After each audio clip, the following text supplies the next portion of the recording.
Hi folks, welcome back to the channel. So today I'm going to take you through the content of the Battlefield objective set that you can pick up for Kings of War Vanguard. Now the set I have was an early release which was available at the Clash of Kings tournament, where I also picked up my Giant, and these ones are grey plastic. However, the ones on the website, should you pre-order them, look like they're a brown kind of coloured plastic. So I guess colours are less important because you're probably going to paint them, but if not, I'd assume you're going to get the brown ones. Now these Battlefield objectives are essentially plastic bits of terrain that you can use in the scenarios, one of the 12 scenarios in the Kings of War rulebook. So what I'll do as I talk you through the different ones and explain what they are, I'll explain which of the 12 scenarios you can use them in. Also included in here as well is the token sheet, and I'll show you those too. So we'll start off here with the token sheet. And I have to apologise that this token here was actually in the set when I first got it. I seem to have knocked it out somewhere when I've been moving it around. However, when you buy yours, it will be a full sheet of tokens.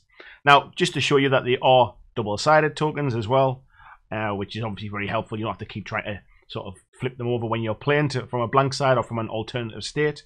And what we have here is we have these kind of grey ones at the top here, which basically show that your model has activated. We then have these orangey coloured ones which have the broken sword on. This shows that your model is fatigued. We then have these green ones with the red sword and shield. That shows that your model is braced, which is a kind of a defensive buff. And we also have these ones down here as well, which show a fallen over, sort of knocked down model, and therefore the state is knocked down. Now Mantic have done something really clever with these tokens. And what they've done is that they also have tokens that when your model is in two different states. And this really cuts down on the number of tokens that will be on the battlefield at any one time. So these ones basically show your model is activated and fatigued. These ones show that your model is braced and activated. And these ones with the three conditions show that your model is activated, fatigued and braced. Which I think is a really nice touch. Because the one thing that wasn't necessarily a concern, but if I had any kind of comments about the Vanguard rules, it was that potentially you could have too many tokens on the board at any one time. The tokens are really necessary for the game because there's so much going on that you need to know what state each model's in, and by having multiple sort of statuses on one token, it really cuts that down. You can put them on your cards, sort of to the side of the battlefield if you wanted to, but I would recommend that you use tokens, or certainly use something to mark the different states of your models. It makes it much easier to understand what your model can and can't do. Now, some of the tokens that are on here as well is we have these 8 in the corner, which are basically different colours. They're used to denote spell effects. So if something happens in game and you want to make sure that you remember that, this is good for that. And what have we not talked about? Basically, we've got these. We have a lot here with 1 on, some with 2, and some with 3 and 4. And this is basically wound markers to show how much damage your model has taken. So yeah, there I would say it is pretty decent thickness of card there. Good quality. The print looks good, and the tokens are not too big either, but instantly very recognizable. And I like the fact that they're different colors, so you can kind of see from a distance just what state the model is in. Okay, so now we'll go through the actual bits of terrain that you get inside. So these are the first ones. These are the power stones, and these are used for scenario 7, which is called the power stones. So these are kind of ancient standing stones. You get 3 of them. They're sort of sculpted very slightly differently. What you can see on here is, if I can get out of focus, you can see there's some kind of inscriptions written into them. There's a bit of damage there on them, intentionally, not badly cast, to make them look like very ancient kind of scripted stones. And these stand, I would say, probably about 2 inches high. Here's the second one. As you can see there as well, there's some nice kind of look very runic and ancient. And I think what you can do if you're a very sort of basic painter, I think what you'll be able to do is you'll be able to prime these up. You'll probably just put a very kind of watery paint, just paint over these and kind of drip it in, and then you'll probably be able to dry brush over the top and leave it in the recesses. The sculpting of these runes is deep enough that you'll be able to do that. And then the third one here as well, this one looks like it's got some kind of a snake inscribed into it there as well. And then on the other side again, it's a sort of a snake almost trying to eat its own tail. So these are the first ones that you'll get in the set, and they are for Scenario 7, the Power Stones.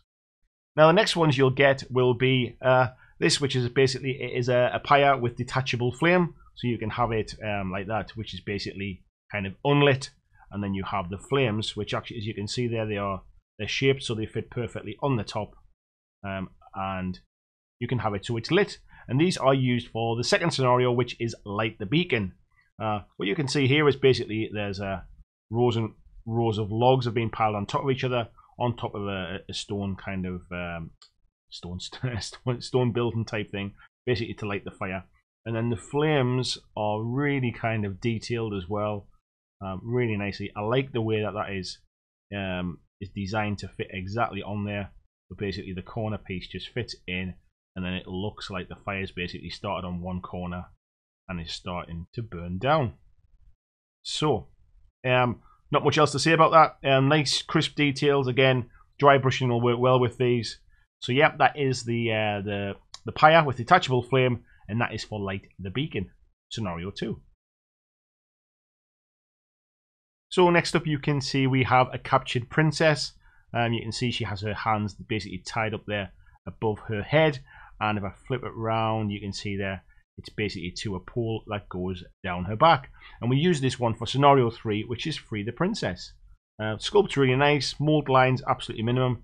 You can see probably only very slightly down the side of the skirt there, but the face is, if I do it the right way, the face is nice and crisp on there as well. The kind of the ties across the bodice part there as well is really nice, and I'm sure that will paint up beautifully. Okay, the next piece we have is basically, it's a dragon's egg, and this one is used for, unsurprisingly, Scenario 6, which is called the dragon's egg.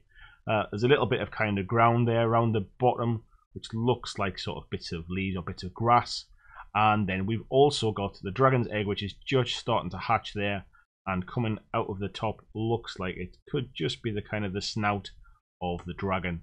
So again, details are nice and crisp, mold lines. You can just really, if I turn that to the light, very slightly seasoning down the side, but nothing that wouldn't kind of polish off really quickly. Nice quality, and will look great as part of that scenario. Next we have the fallen spy here, which is basically a guy sort of looks like he's being shot dead above a horse that also looks like the horse is being shot dead, and this one is used for Recover the Plans. If you saw the scenario that we did in our playthrough video, this is what we should have had back then, rather than just using a little bit of token.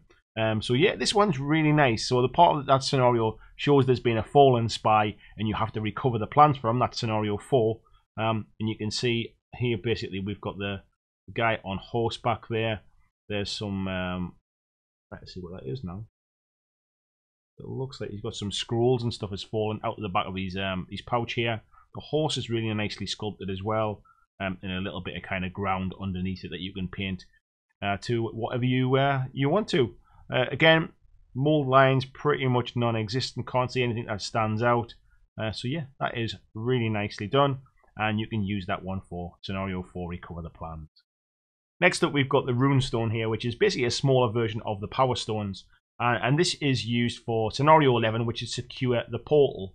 And as you can see, it's basically got a smaller version. It's got some kind of runic inscriptions there in the side, and as we spin it around, you can see it's basically a bit of a weathered old rock, and that not much more to say about, other than again really clean really clean model with very little in the way of any kind of mold lines to clean off. But yeah, that is for Secure the Portal Scenario 11. Next up, we've got two piles of treasure, and here you can see there's basically a couple of shields on the front of this one as well, a shield on the side, and inside we've got some weapons, some bits of swords in some kind of a wooden crate, and there's an axe and a sword on the back there. Again, it's a really clean model with nothing to clean up on it. Really impressed with just how good the quality of these are. Actually, my camera's refusing to focus for me. So that's one of them, and then the other one is a treasure chest. You can get that one to focus as well. There we go. Just popping open with some coins basically spilling out there onto the floor. If we can get this to focus, there we go. So yeah, really again, nice sculpt. nice and clean. I mean, to be honest with you, these would really easily base coated and dry brush and will look fantastic. And lastly, we have 3 piles of supplies, which is used for scenario 1, which is supply grab. And what we have is we have one, which it looks like we've got some bottles here and some sacks, potentially maybe kind of little bottles of gunpowder or something like that. But again, nice clean sculpt. The second one we have, it looks like sort of small cannonballs with a fuse lighter and maybe a barrel of gunpowder. And then the last one there, it's kind of a bit of a tree trunk with a little satchel beside it. Let's see if we can get that one. Oh, there we go. A little satchel beside it and a couple of guns lying around as well. And so, like I say, yeah, this is used for scenario number 1, supply grab. So if you pick up the Battlefield objective set, that's what you'll get inside. It's not like they're sort of needed to play the game, but what I would say is they really do make the Battlefield look good. And when you have an objective in a game that you need to do, it's really nice to be able to have something that represents it rather than just a coin or a coloured piece of perspex or something. The Giant, which I reviewed yesterday, is another one that is for one of the scenarios, Capture the Giant. And again, what would look better, a real full-size Giant on the table or a little piece of plastic token? I know which one I'd rather have. So what I would say from a review perspective, I think the quality of the moulding and the sculpt is really, really nice. I didn't see any kind of mould lines to clean up or anything. Very little work to do. They all look like a good sort of dry brush and a wash would really pick out the depths and some of the high edges as well. From a token perspective, again, I think I personally think you need the tokens to play the game. You can play it without it. You could just write down on bits of paper different things, or you could use whatever tokens you have. But I think the fact that Mantic have made tokens that have sort of single sort of game statuses on, double game statuses, or triple game statuses really keeps down on the number of tokens that's on the battlefield and stops it detracting too much from actually what's happening in the battle and in the game. The Battlefield objective set of tokens and objectives is available to pre-order on the Mantic website. It'll also be available at your friendly local gaming store once the game goes into full retail. So let me know down in the comments if you think this is a good idea. Let me know if it's something you'd rather just try and kit bash yourself. Let me know if you're looking forward to playing the game. Thanks for watching, and I'll see you in the next video.